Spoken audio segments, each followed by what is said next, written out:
Parang nakakontinue po si Kuya na kilala ko na rin po siya. Naiukan ko na po yung Bible sa kanila.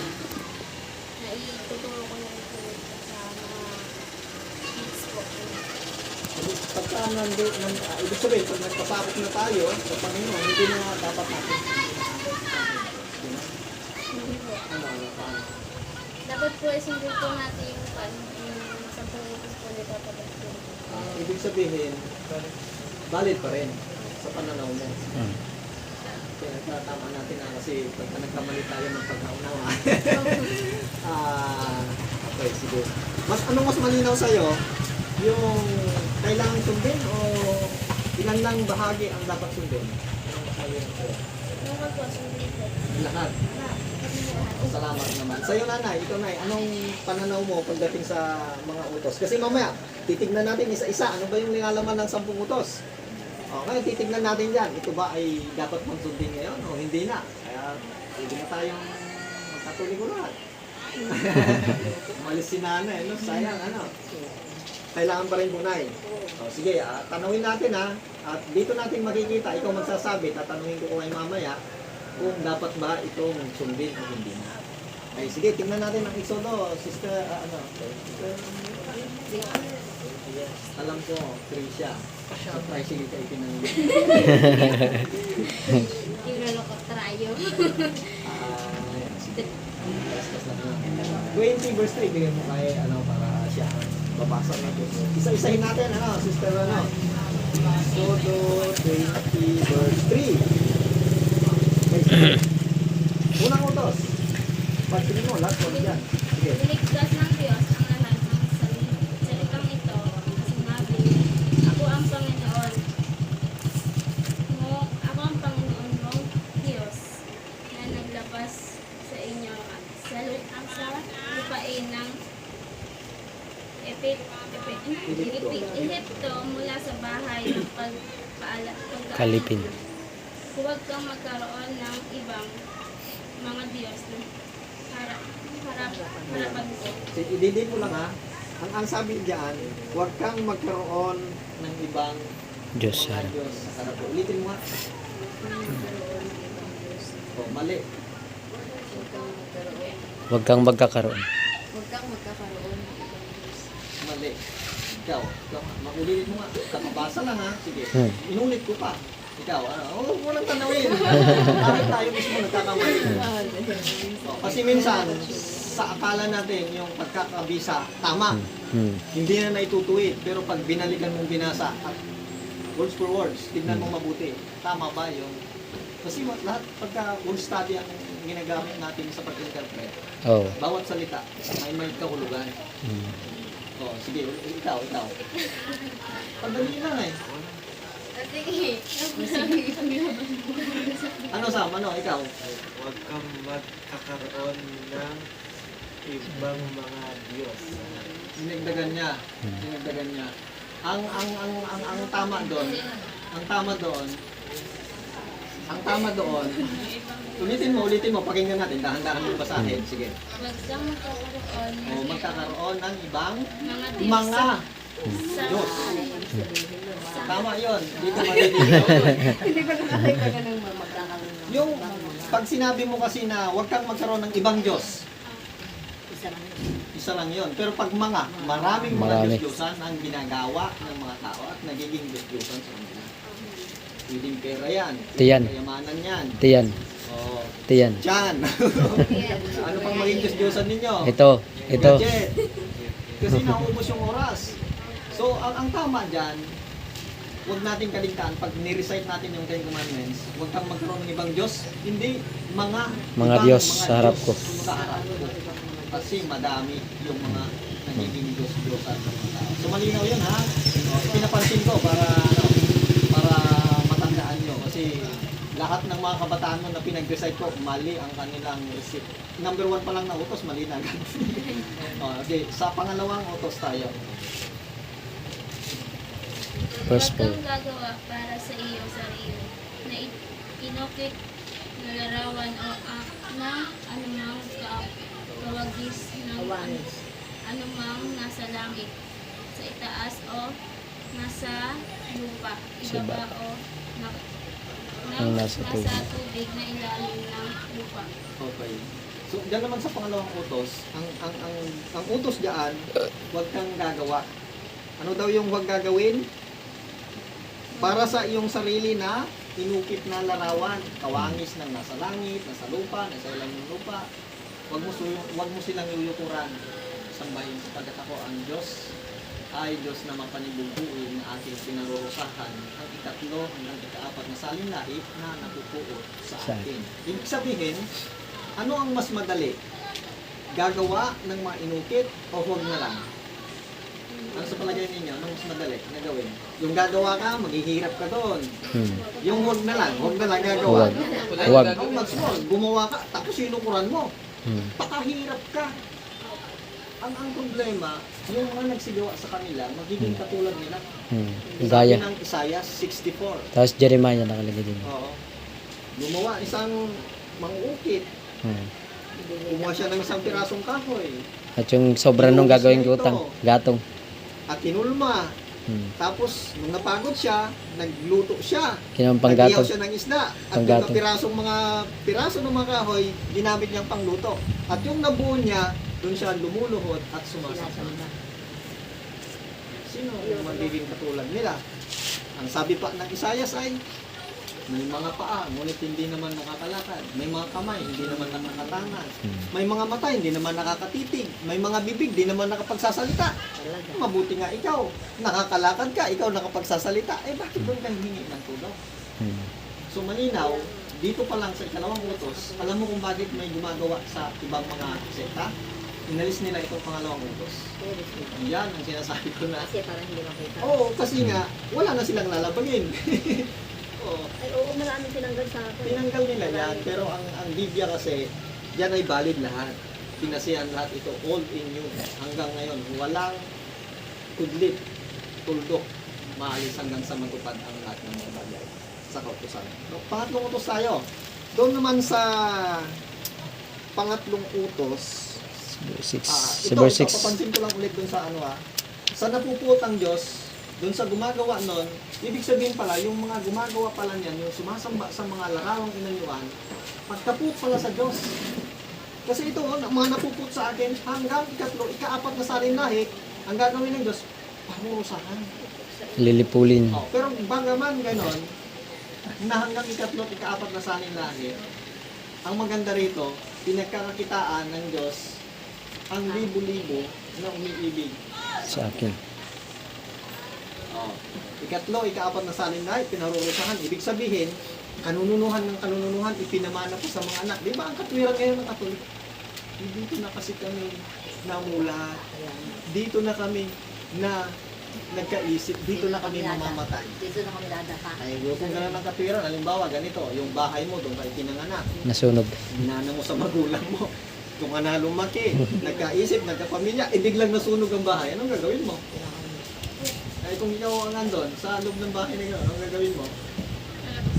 Lalabas ka na lang para hindi ka masamang masunog. Ang una mong isisave, yung sarili mo. Kung nakita mo na yung samahan ng grupo ay kasama pala doon sa grupo na hindi sumusunod, umalis ka doon kasi may pahayag din ng Biblia. Mamaya, mapag-aralan natin yan. No? Pangatlong utos, doon sa 7 tayo. Ang sabi diyan, Huwag mong babanggitin. yung pagbanggit naman. Sige. 7 na. Huwag mong babanggitin ang pangalan ng Panginoon mong Diyos na walang pagluhal, sapagkat hindi pawawalang sala ng Panginoon ang sinumang gumagamit ng kanyang pangalan sa wala pang Kabuluhan. Yun. Saan ba dapat ginagamit ang pangalan ng Diyos? Diba, ginagamit sa ganitong Bible study, sa ating pag-aaral, panalangin, pagpuri sa Kanya, pag-awit sa Kanya. Pero kung ginamit mo expression na lang, katulad ng iba, sa ibang bansa nga, yung anak, pag binabanggit daw ang pangalang Jesus, alam niya nagmumura yung tatay niya. Expression at ginawang pagmumura. Oh. Holy, ganun ba? Holy, tapos may karugtong, ano ba yun? Tapos may Jesus pa. Di ba ganun, ginagamit nila ang pangmura? Parang ordinaryo lang sa salita sa kanila. Hindi pa walang sala. Ang bumanggit. Ang gumamit ng pangalan ng Diyos sa walang kabuluhan. Ano pa ang isang paraan na paggamit sa pangalan ng Diyos sa walang kabuluhan? Halimbawa, ganito. Isa akong gamit ko ay Iglesia ni Cristo. Isa akong membro. Daladala ko ang pangalan ni Cristo, pero yung ugali ko, hindi naman naangkop sa ugali ni Cristo. Hindi ba nawawalang kabuluhan yung pangalan ni Cristo? Halimbawa, Jehovah Witnesses o Saksi ni Jehovah. Daladala ko, pero mga sakin naman sa lupa. Ba't di daladala mo nawawalang kabuluhan yung pangalan ni Jehovah? Dahil ang ugali ng tao, hindi naman naangkop sa ugali ni Jehovah. Walang kabuluhan. Nakuha nyo yung mas malalim na kahulugan ng paggamit sa pangalan ng Diyos. Hindi pala basta-basta barbin gagamitin ang pangalan ng Panginoon sa walang kabuluhan. Huwag natin gamitin. Alam niyo ba yung in Jesus name? Ginagamit yan sa pagpapagaling ng mga may sakit, Oo. sa pagpapalayas ng makapangyarihan pangalan. In Jesus name. Walang ibang pangalan na ibinigay sa silong ng langit na supat natin ikaligtas. Kaligtas. Ay, ba't ginagamit lang na nakakita lang ng pangit? OMG. Ay, nakakita ng maganda? OMG. Nadulas lang? OMG. Ano yung expression ng Oh my God. kabataan na yun? Isinigaw lang yung labas sa waiting. Napasigaw na dahil tumama siya. OMG. Grabe, ano yung tao? Matagal ko nang kinalimutan ng mga ganyan. Opo. Dahil yung Oh, yun. So, sa ikaapat na utos, para sa iyo yan, Sister Mayan, Verse 8. sa verse 8, yan ang ikaapat na utos. At sa lahat ng utos na unang nabasa, pansinin mo huwag ang simula. Pero dyan sa ikaapat na utos, hanggang verse 12 yan, Alalahanin. pinakamahaba. At iba ang kanyang pasimula. Anong sabi? Verse 8. Verse 8. Alalahanin mo ang araw na sambat, Sabat, sabat. Sabat. Sabat upang ingatan ito ang banal. Okay, tigil muna tayo dyan. Tigil muna natin ang punto yan. Alalahanin daw. Bakit sinabi dyan sa utos na yan, Alalahanin. na kaiba doon sa unang mga utos na huwag? Yan naman ay sabi niya, remember sa English, remember. The Sabbath. Bakit kaiba? Anong observation ninyo? Bigyan nyo nga ng dahilan. Kasi kaya pinapaalala sa atin kasi nakalimutan na natin. Magaling ka kasi sumagot eh. Kaya pinapaalala sa atin. Remember, anong kailangan sa taong nakakalimot? Paalalahanan. Ang mga nag-aangking Kristiyano ngayon, panayang praise the Lord, punta ng simbahan, maganda ang feeling. Pero, Deep inside. tama ba yung araw na dapat nilang alalahanin? Kasi nga, ang Sabat, sister, kung bibigyan pa natin ng mas malinaw diyan, sa verse 10, ngunit ang ikapitong araw Araw ay Sabat ng Panginoon ng Diyos. Huwag kang gagawa ng anumang gawa. Ikaw, ang O iyong ang anak na iyong lalaki, lalaki. anak na babae, ang mga Yeah, aliping- nasa loob ng iyong alipang pintuan, lalaki. yung mga bata. Oh? Sapagkat sa anim na araw ginawa ng Diyos ang langit at ang lupa at binasbasan niya. Oh, Sige, binasbasan. basahin mo daw para 10, 11. Sige, sanay. Sa 9. 6 na araw. Anim na Anim araw. na araw kang gagawa at iyong gagawin ang lahat na iyong gawin. Sa 10. Ngunit ang ikapitong araw ay Sabat. Sabat. Sabat sa Panginoon mong Diyos. Sa Diyos. Panginoon mong Diyos sa araw na ito ay huwag kang gagawa ng anumang gawin.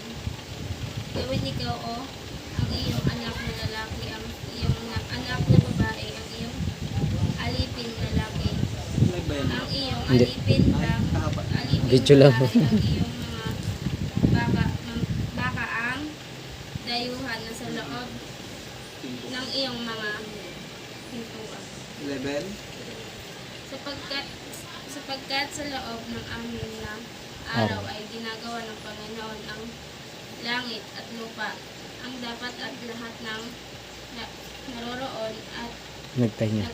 nagpahinga sa Sa ikapitong araw. sa ikapitong araw. Kaya't binasbasan ng Panginoon ang araw na Nasa- sabat, Sabat. Sabat. at ginawang gawa itong banal. Yan ay kabilang, Sister Mayan, sa ika-4 na utos. Ano sa palagay mo sa pagbilang ng araw? Para matukoy natin ano, kasi yung Sabat, ano ba yung Sabat? Ang Sabat kasi, hango yan sa salitang Hebreo, na ang kahulugan ngayon sa ating gamit na salita ngayon ay Sabado. Sabat. Sabaton, sa iba, Shabbat. Shabat, Sabat. Sabato. Pero sa Sabatum. sa ano sa hiniram natin na salita sa Espanyol, Spanish, Sabado. Sabado. Kaya ng Lunes, Martes, Miyerkules, Lunes, Biyernes, Sabado, Linggo. Yan ay mga hiram natin na lingwahe. At ang kahulugan niyan, Sabado. Ngayon, para hindi tayo magkamali, may clean pananaw lang dyan. Yung sabi sa verse 10, ngunit ang ikapitong araw ay Sabat. Ba't ng Panginoon mong Diyos. Yung ikapito na, yun ang Sabat. So, napag-aralan namin yan noong nakaraan, na tinignan namin sa kalendaryo, Meriam mo rin, Dex. tingnan mo rin mamaya, kung saan tatapat pagbilang mo. Magsimula ka sa pinakauna, huwag kang maglalaktaw. At yung pinakapangpito, tignan mo kung saan tumatapat yung araw na yun. Tama yung sabi ng Biblia. Tukma. Ang ikapitong araw ay Sabat sa Panginoon Diyos, at yun ay araw ng Sabat. Titignan mo rin ang dictionary, hindi ang kahulugan ng bawat salita. Ang Sabat ay may kahulugan na the 7th day of the weekly cycle. Ano? Observe from Friday evening to Saturday evening. Ano? Yun ang kanyang kahulugan. So, Sabat ay kapitong araw. Sa Biblia, ang malinaw din dyan, may mga arrange din ng mga araw. Unang araw, pangalawang araw. Wala pang mga ibinigay ng mga pangalan, pero may mga pagkakasunod-sunod. Ibig sabihin, hindi sila nagrarambol-rambol. No? Yung ikapito, Sabat. Sabado. So, yan ang pagkakaiba na malaki ngayon sa lahat ng religion. Bakit namin ito binubuksan sa inyo? No? Kasi kung pupuntahan natin ang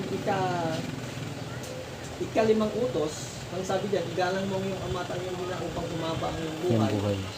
No? Sa ibabaw ng lupa na ibinigay sa iyo ng Panginoon. Ibig sabihin, sasang-ayon tayo na dapat natin igalang ang ating mga magulang. Sa ika-anim na utos, huwag kang papatay. Oh, sabi Huwag niya sa kang ika-anim na mangalunya. utos. O, di, sasang-ayon din tayo pag tinanong, yan ba'y dapat natin sundin o hindi na? Dapat. Kasi Sundin. kapag sinabi mo na wala nang kutusan, pwede na rin pumatay. Pwede namang Pwede rape. na rin mura-murahin ang ating mga magulang. Pwede rin na rin mga lunya, mag-asawa na si Brother dito ng ilan, kahit lang gusto niya. Kasi nga, Wala nang kautosan wala eh. nang utos na nagsasabi na huwag kang mga lunya. Hmm. Huwag kang magsinungaling. Pwede lang kahit anong yabang-yabang na.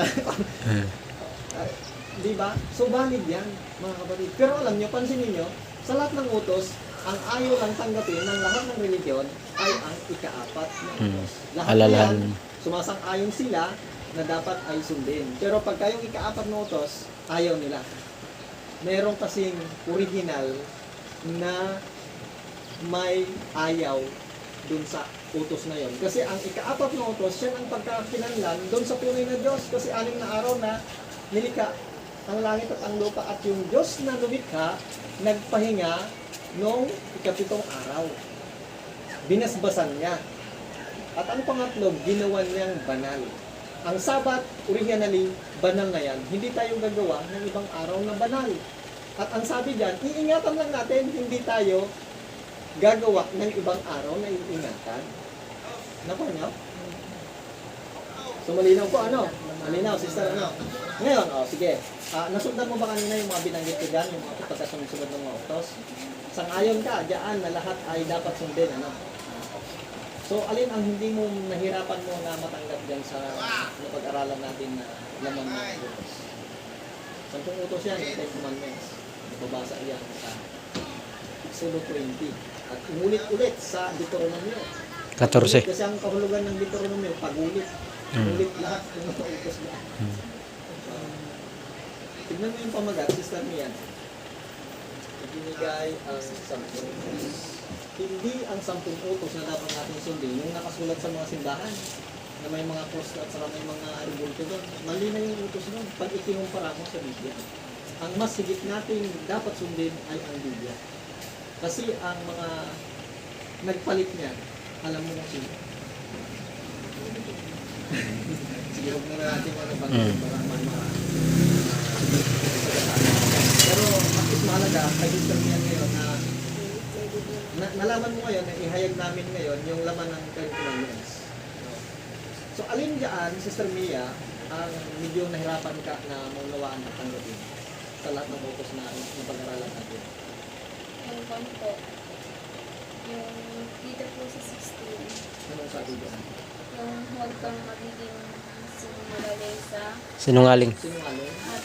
Okay. Saksi. saksi laban sa iyong. Bakit naman? Bakit naman? Kasi po po may nakontrol ka dahil. Kasi po, yung tuwing Sabado po ka, ay nung tutupan ko na yung ginawa na kasama guide ang kami